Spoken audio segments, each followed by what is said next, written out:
네, 감사합니다. 수고 많이 하셨습니다. 우리가 그 옛날 실습생 일지 중에 그 사진, 단체 사진 찍은 거 보신 분 있어요? 단체 사진을 한번 찍는데 졸업할 때쯤에 오늘 한번 이따가 찍어보도록 하겠어요. 이 중에 혹시 그런 쪽에 좀 경험이 있는 분이 아이디어를 내서 옛날에는 사진 찍는 걸 기대하고 저한테 자기도 찍어달라고 막 그랬는데 요즘엔 기대하는 분이 별로 없어가지고 춤도 추고 그랬는데 여러분 중에 혹시 그런데 소질 있는 분은 뭐 예를 들면 싸이의 뭐 무슨 춤을 추자라든가 맘마미아의 뭐 뮤지컬 춤을 추자라든가 이제 그런 거에 사진 한번 찍으면 좋아요. 그런 강의 한번 들은 적 있죠? 네. 예. 그래가지고 여러분 졸업 자기 스스로 개인에게 선물 하나 하라고 그랬죠. 네. 예. 뭐 멕시코 모자를 쓰든 뭐 맘마미아의 뭐 나팔 바지를 입든 해가지고 뭐 싸이의 나팔 바지를 하든가 한번 생각해 보세요. 네. 김근과 선생님 오늘 실습 끝난 날이에요? 아니요, 내일까지요. 네. 예. 그래서 오늘도 이따 사진 한번 찍고 그 다음에 카페에 그 프로포절 예시문 하나 올려놨는데 본 적 있어요? 여러분들 그 프로포절 비평을 해야 되거든요. 카페에 있는 거 보시고 비평을 해서 그걸 올려주셔야 돼요. 기억나죠? 첫날 과업. 네. 환경 개선 목록 7개 만들기. 네. 프로포절 비평하기. 그렇죠. 그 다음에 지난주에 소개한 그 인터넷에 여러분 역량 강화할 수 있는 강의가 많이 들어있어요. 수백 개가 들어있는데 여러분들이 들으시면 굉장히 좋습니다.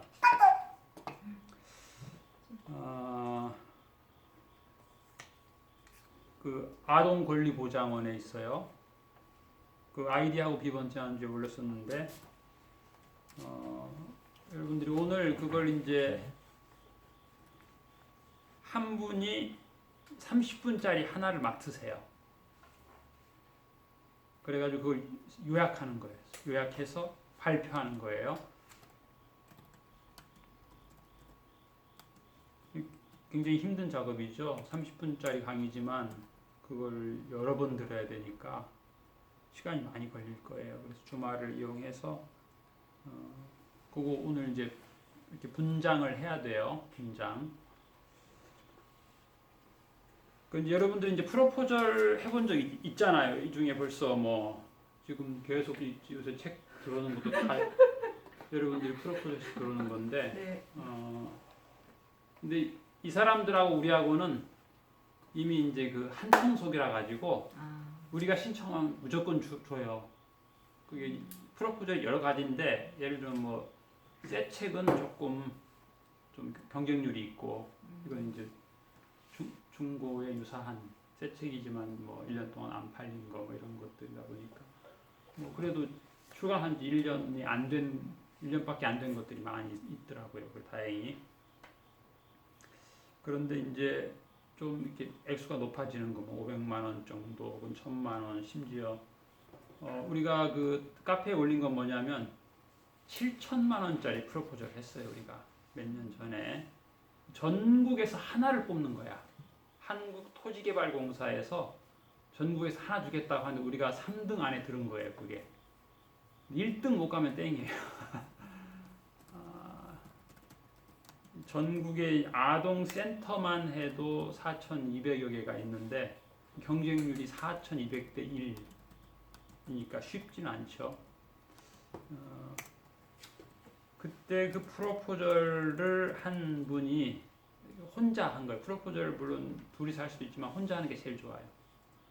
그분은 이제 공무원 시험을 여러 해 낙방을 했어요.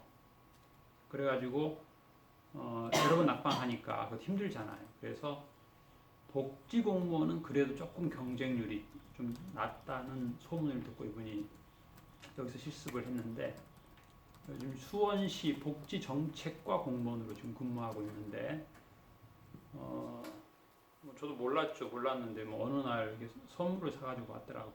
덕분에 자기가 공무원이 됐다고.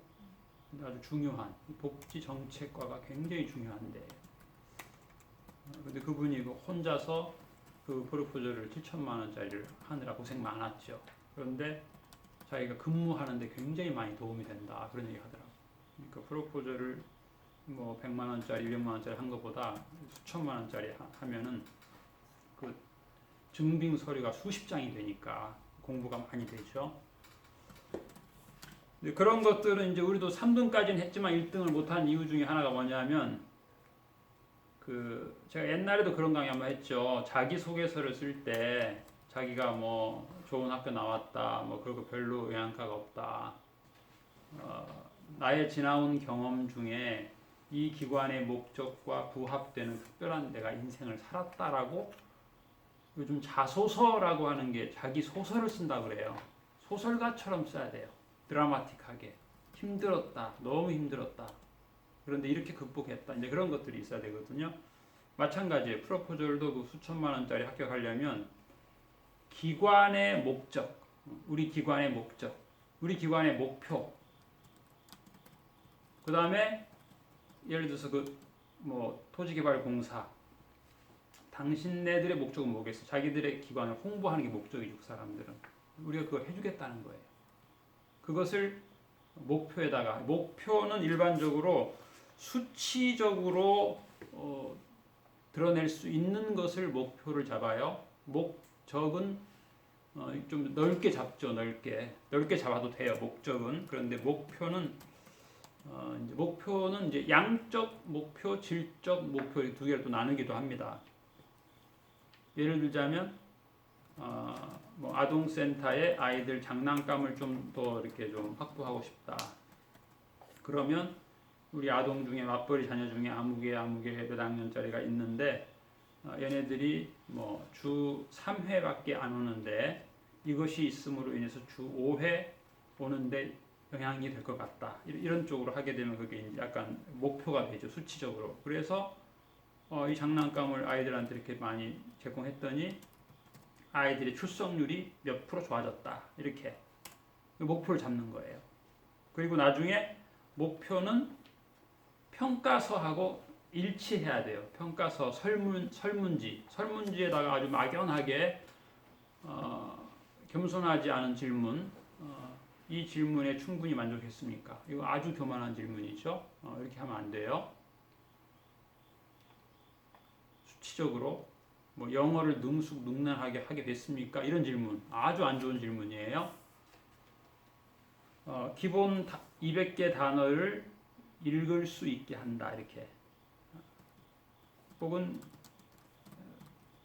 쓸 수 있게 한다. 이런 식으로 해서 아이가 그전에는 100단어 정도만 쓸 수 있었는데 이제 200개 단어를 쓸 수 있게 됐다. 단어 암기를 하게 됐다. 이렇게 해서 실질적으로 하는 게 좋고 이제 질적 목표도 물론 넣을 수 있죠. 양적 목표. 아까 말한 것처럼 출석률이 떨어지는 그런 아동이 출석률이 올라가도록 그렇게 양적 목표를 잡을 수 있고 또 더 나아가서는 이제 아동센터 제일 중요한 5대 사업 있죠. 뭐 보호 사업, 문화 프로그램도 있고 정서 프로그램도 있고 또 뭐 교육도 있고 또 지역사회 연계도 있고 하는데 그걸 다 염두에 두는 거죠. 그래서 보호를 하면서 아이들이 독서를 통해 또 정서적으로 치유가 일어날 수 있다. 이런 목적도 있다. 뭐 얘기할 수 있겠고요. 그 다음에 여러분들이 이제 프로그램을 각자 기획을 해야 되는데 물론 이제 그 중에는 뭐 어제 같은 경우 아이들이 몇 명이 나왔을까요? 요즘 뭐 숫자가 좀 많이 줄었죠. 지금 이제 보육시설 같은 경우는 정원의 30%만 받아라. 코로나 이 상황에는 우리도 한 그 정도 지금 오고 있는 편인데, 그러니까 애들이 전원이 안 왔기 때문에 못 한다 그게 아니고 한 명 가지고도 할 수 있어요. 한 명 가지고. 그런데 이제 기획을 본인이 해야 되고 또 진행도 본인이 해야 되고 평가도 본인이 해야 되는데, 그 이제 평가 설문지 같은 거 만들 때는 초기 기획 단계에서 그 목표치를 물어봐야 되는 거죠. 그다음에 기획자는 주 진행자가 되는 거고, 프로그램을 이제 계획서를 작성하잖아요. 그럴 때 이제 과거에는 6하 원칙에 의해서 계획하기로 했는데 요즘에는 8하 원칙에 의해서 계획한다. 유튜브 다 들으셨나요? 8하 원칙에 대한 거? 예. 그래서 이제 목적과 목표를 구분해서 쓰는 게 좋아요. 어떤 분은 목적은 안 쓰고 목표만 쓰는 분도 있고, 또 어떤 분은 목표는 안 쓰고 목적만 쓰는 분도 있는데, 목적 구분하고 목표도 구분하고, 목표는 평가서 설문조사하고 일치하도록 해야 되고, 그 다음에 이제 그 기획자는 주 진행자가 되는 거예요. 주 진행자가 되고 보조 진행자를 사전에 임명을 해야 돼요. 그래서 당신은 나하고 사전 회의를 해보자. 나 이거 처음 해보는 건데 같이 한번 연습을 해보자. 아이들이 이거 도와주세요 하는데 나도 모르겠다 하면 곤란하니까 우리가 한번 연습을 한번 해보자. 전날 미리 연습을 해보면서, 그래서 이게 몇 명이서 몇 분을 하는 게 좋겠다. 이걸 정해야 되는 거예요. 어떤 경우가 있냐면 다 모였어. 예를 들어서 아동 4명, 그다음에 선생님 4분 모였는데 그때 사진 찰칵 찍었어. 시작하기 전에. 그리고 막상 이제 만들기 시작하면 애들이 막 도와달라고 하니까 선생님 한 명이 아동 한 명씩 붙어가지고 막 도와줘. 다 했어. 애들이 좋다고 가지고 집에 가버렸어. 이렇게 되면 이제 이 나중에 사진이 해보니까 깨끗한 책상만 있는 거야. 사진이 처음에 모였을 때. 그걸 방지하려면 어떻게 하냐면, 당신은 저 모서리에서 하루 종일 사진만 찍어라. 당신은 저 모서리에서 하루 종일 관찰만 해라. 아무개가 어떻게 반응을 하고 어떻게 뭐 좋아하고 힘들어하고 이런 거 이렇게 해가지고 그 주진행자 최소 1명, 보조 진행자 최소 1명 이상, 또 사진만 하루 종일 찍는 사람, 관찰하고 계속 하는 사람, 이게 뭐죠? 이름이 도승지. 알죠? 도승지. 그 사람은 책상에 접근하면 안 되고 옆에 책상에서 계속 타이핑 쳐야 되는 거예요. 메모를 하든가. 그렇게 해서 이제 구성을 하는 거죠. 그래서 뭘 하든지. 그 다음에 이제 여러분 저 홍보 능력을 극대화해야 된다는 얘기도 몇 번 강의했죠. 홍보. PR이 무슨 뜻이라고요? 네. 물론 이제 전통적으로는 Public Relation, PR이라고 하는데 요즘에는 그걸 뭐라고 하죠? 피나게 자기를 알린다. 농담이지만 중요한. 피나게 자기를 알린다. 그래서 예를 들면 책이 와서 책을 막 개봉도 하고 사진도 찍고 그랬는데 그걸 알려야 되는 거야. 카페에다가 이제 센터를 홍보하는 거죠. 오늘은 아동들에게 유익한 책이 159권이 왔습니다. 이렇게 그 중에 특별히 추천하고 싶은 거는 내 아이 키 10cm 늘릴 수 있다. 권장합니다. 키 작은 자녀를 둔 부모님들은 얇은 책이니까 보면 도움이 될 것 같습니다. 내용은 균형 잡힌 미네랄과 단백질, 비타민을 균형 잡히게 제공하면 사춘기에 키 작은 아이들이 클 수 있답니다. 뭐 이렇게 좀 책 리뷰도 좀 하시고, 그 다음에 이제 도서 등록 업무는 그 당대의 시청 공무원의 입맛을 맞추는 게 좋아요. 예를 들면 이제 주로 이 도서관 업무를 10년 전에 했던 사람은 그 당시 공무원이 한 얘기가 이제 자기의 도서관의 룰이 되고 그러는데 금년도 도서관 공무원이 원하는 게 뭔지 알 필요가 있어요. 금년도 우리 도서관 공무원이 원하는 건 뭐냐면 책이 도착하면 박스 개봉하기 전에 사진을 찍으라는 거예요. 그 다음에 박스를 개봉하고 또 사진 찍으라는 거예요. 왜냐하면 이게 이제 공무원들이 가장 흔한 검수 사진이에요. 이게 진짜 소포를 통해서 왔냐 아니냐 그걸 보겠다는 거예요. 소포 라벨이 잘 드러나게 선명하게 라벨이 드러나게 찍으라는 거고 개봉을 했더니 그대로 몇 권의 책이 거기에 있더라. 그걸 보고 싶은 거죠.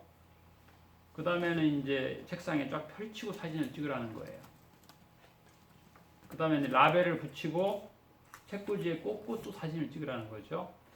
그래서 어떻게 보면 한 5장 정도 찍어야 가장 공무원의 입맛에 맞게 찍을 수 있어요. 라벨 붙이고도 펼치고 한번 찍어주고 하면 5장이 되고 그냥 라벨 작업한 후에 펼치지 않고 책꽂이에 꼽아서 찍으면 4장으로도 해결이 되죠. 그 다음에 이제 일반적으로 보면은 그 하루에 1인당 15권에서 20권 정도 작업하는 게 힘에 겹지 않은 작업이 되더라고요. 과거의 경험을 보면. 그래서 손이 빠른 사람은 하루에 한 20권 정도 하고 또 손이 좀 느린 사람은 15권 정도 하는 것이 물론 이제 뭐 업을 삼아서 하면야 1인당 60권도 한 사람이 있는데 이제 그건 조금 부담이 되잖아요. 거기에 올인해야 되니까. 여러분은 올인하지는 않고 또 다른 일이 있으니까 1인당 20권 이내로 그래서 반장님이 예를 들면 오늘 같은 경우에 이렇게 우리가 오늘은 그러면 저거 6박스를 하자. 나머지는 내일 팀이 할 것이다. 그렇게 정해주면 되겠어요. 그 다음에 이제 집기가 있는데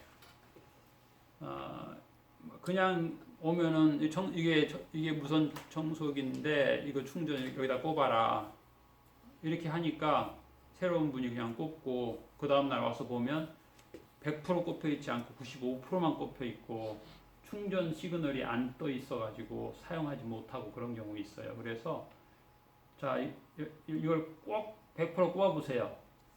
그 다음에 여기 불 들어오죠? 된 거예요. 이렇게 얘기를 해주셔야 돼. 그냥 반장님이 내가 다 꼽고 이렇게 꼽으세요. 그러면 안 돼. 꼽아보세요 해야 돼. 그 다음에 거기에다가 고유 번호를 먹여야 돼요. 예를 들어 충전 모바일 청소기 이건 1번입니다. 왜? 번호가 없으면 3번을 빼놓고 안 가르쳐요. 다 할 줄 아는 거다 이거는 기본이지 하면서 안 가르치니까.